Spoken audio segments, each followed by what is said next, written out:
Hi guys. Excuse me. This is Kinetics 109, and this is part 3 of 4 sets of notes for Kinetics 109. And what we're focusing on is point number 5 in the 6 points about mechanisms. We're gonna say that part 1 is the notes that we took in class, part 2 was on YouTube, and this is part 3. And your homework is still PS5. So I wanted to share with you to start with some vocabulary. And the first term is observed rate law.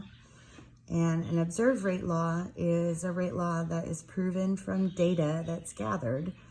And those would be experiments in which the concentration of the reactants is varied and the initial rate is measured.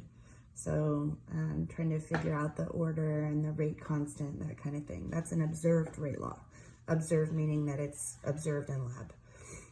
Expected rate law is the rate law that matches the rate determining steps stoichiometry.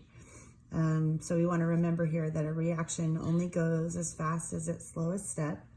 Therefore, the rate law from the rate determining step will be the rate law for the overall reaction. Okay, so in point number 5, we want to talk about how to decide whether or not a mechanism is a plausible mechanism for a reaction.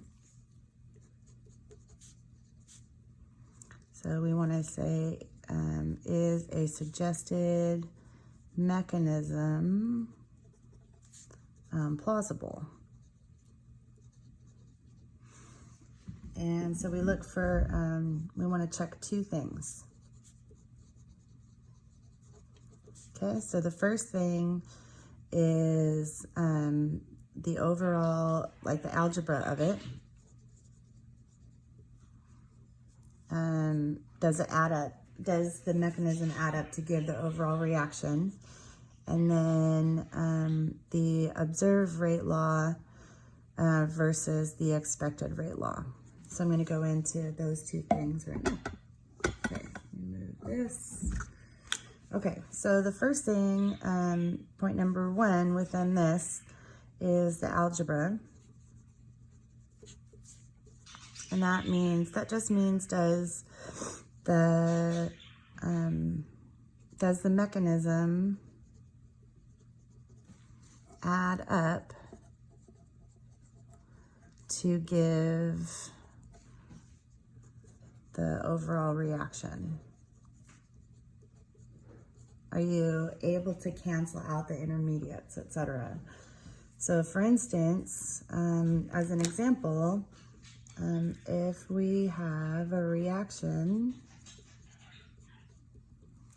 and that reaction, let's get this up a little bit.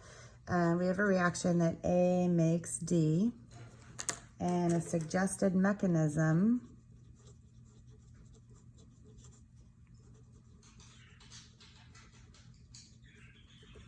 looks like this.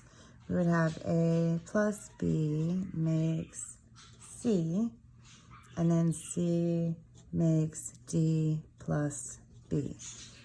Okay, so we have our 2 steps here, and the suggested mechanism also includes the information that this is the slow step and this is a fast step. Okay, so that's just a little piece of information. Okay, so the first thing we want to do with this is check the algebra. Does the mechanism add up to give the overall reaction? So just check and see what cancels. So the C's cancel, the B's cancel, and A makes D. So in terms of algebra, this is a legitimate mechanism.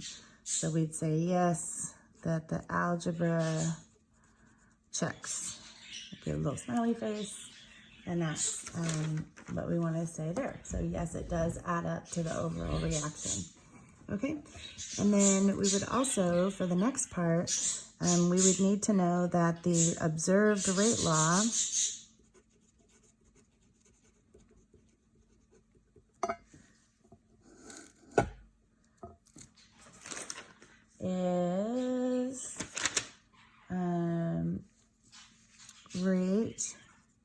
equal to K times A squared.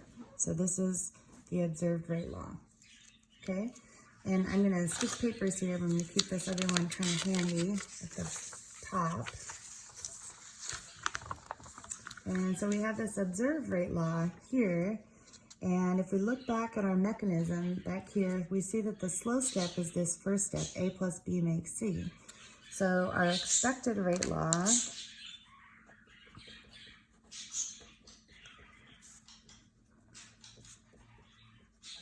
would be the one that matches the stoichiometry of the slow step.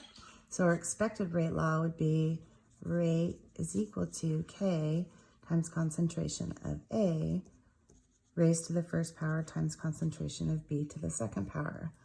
The observed rate law, we're told up here, is rate equals K times concentration of A squared. Okay, so we see that the observed rate law and the expected rate law do not match. So we would say expected rate law does not match the observed rate law. Therefore, the mechanism is not plausible.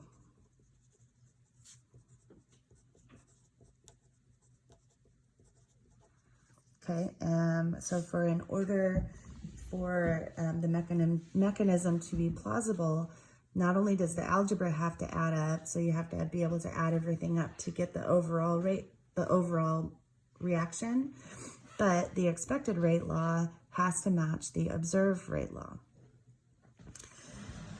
And a couple other things, and we want to go, I'm going to go back here, up here into our mechanism and identify a couple of things. And that is substance B is present at the start, gets used up, and remade. If you see that, here's B here, gets used up in the first step and then gets remade in the second step. And that is a catalyst. That's how a catalyst will appear in a mechanism. And then substance C, which gets made and then used up, is called an intermediate.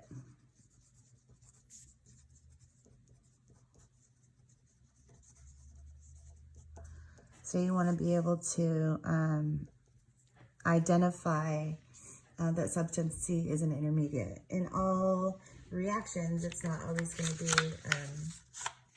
sorry, that was off the screen.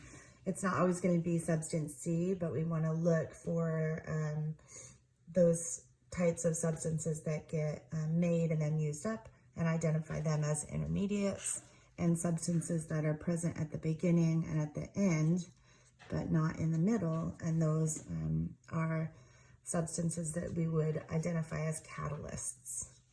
Okay, so that is the end of point number 5, and I will come back in part 4 with point number 6. Thank you very much.